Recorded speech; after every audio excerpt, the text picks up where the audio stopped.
Assalamualaikum warahmatullahi wabarakatuh. Selamat sore. Perkenalkan, nama saya Dio Octavian Armano dengan MPM terakhir 041 kelas mata kuliah Manajemen Konflik kelas B. Di sini saya akan langsung menjawab jawaban UTS. Yang pertama, Conflict of Paradox. Conflict of paradox atau paradox konflik merupakan kondisi di mana konflik ini memiliki dua sisi yang saling bertentangan, yaitu dapat berdampak negatif sekaligus positif. Di satu sisi, konflik dapat menimbulkan ketegangan, merusak hubungan kerja, serta menurunkan kinerja organisasi apabila tidak dikelola dengan baik. Namun di sisi lain, konflik juga dapat memberikan manfaat seperti mendorong munculnya ide-ide baru, meningkatkan kreativitas, serta memperbaiki kualitas pengambilan keputusan. Oleh karena itu, konflik tidak selalu harus dihindari, melainkan perlu dikelola dengan baik agar memberikan dampak yang konstruktif. Sebagai contoh, perbedaan pendapat antar pegawai dalam menentukan strategi pelayanan publik dapat menimbulkan perdebatan, tetapi juga ini menjadikan potensi menghasilkan inovasi yang lebih efektif. Nomor 2 yaitu tentang kurva konflik. Kurva konflik dalam manajemen konflik menggambarkan hubungan antara tingkat konflik dengan kinerja. Organisasi yang umumnya berbentuk huruf U terbalik seperti gambar kurva pada soal. Pada tingkat konflik yang rendah, kinerja organisasi cenderung rendah karena tidak adanya dinamika, kreativitas, maupun inovasi. Sebaliknya, pada tingkat konflik yang sedang atau optimal, kinerja organisasi justru meningkat karena adanya perbedaan pendapat yang sehat yang mendorong lahirnya ide-ide baru seperti solusi terbaik. Namun apabila berubah menjadi konflik yang tinggi, kinerja organisasi akan kembali menurun karena konflik berubah menjadi destruktif, ditandai dengan pertengkaran, emosi yang tidak terkendali, serta menurunnya kerjasama tim.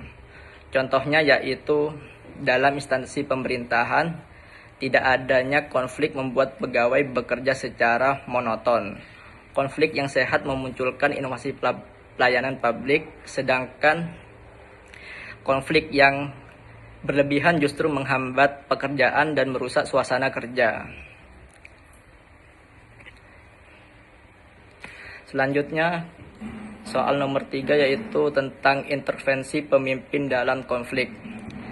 Seorang pemimpin memiliki peran penting dalam melakukan intervensi agar konflik dalam organisasi tetap berada di jalur yang positif dan konstruktif. Intervensi pemimpin tersebut dapat dilakukan dengan cara mendengarkan semua pihak yang terlibat konflik secara adil, bersikap netral sebagai mediator, serta mendorong komunikasi terbuka untuk menghindari kesalahpahaman. Selain itu, pemimpin juga perlu menetapkan batasan agar konflik tidak bersifat personal, dan tetap fokus pada kepentingan organisasi. Pemimpin ini harus mampu mengarahkan konflik menjadi sarana untuk mencari solusi bersama, bukan memperbesar masalah. Sebagai contohnya yaitu ketika terjadi konflik antara dua bagian dalam suatu instansi, pemimpin dapat mengadakan rapat koordinasi, selanjutnya memberikan kesempatan kepada masing-masing pihak untuk menyampaikan pendapatnya masing-masing, serta kemudian merumuskan solusi bersama, sehingga konflik ini justru menghasilkan perbaikan sistem kerja. Selanjutnya, nomor 4 yaitu tentang matriks resolusi konflik. Matriks resolusi konflik dalam organisasi menjelaskan berbagai cara penyelesaian konflik berdasarkan tingkat kepentingan terhadap diri sendiri dan kepentingan terhadap pihak lain. Terdapat 5 gaya dalam resolusi konflik, yaitu kompetensi, akomodasi, menghindar kompromi, dan kolaborasi. Gaya kompetensi ini digunakan ketika seorang lebih mementingkan kepentingan pribadi dengan mengalahkan pihak lain, misalnya atasan yang mengambil keputusan sepihak. Akomodasi terjadi ketika seorang mengalah demi menjaga hubungan baik, seperti pegawai yang mengikuti keputusan rekan kerjanya. Menghindar adalah sikap menjauhi konflik tanpa menyelesaikan, misalnya tidak membahas masalah agar tidak terjadi pertengkaran. Kompromi merupakan jalan tengah di mana kedua pihak sama-sama mengalah untuk mempercepat pertengkaran. Sementara itu, kolaborasi merupakan cara terbaik karena kedua pihak bekerja sama mencari solusi yang menguntungkan semua pihak. Contohnya yaitu dua divisi dalam organisasi berdiskusi bersama untuk menghasilkan kebijakan yang efektif bagi keduanya. Sekian, terima kasih. Berikut adalah penjelasan UTS saya.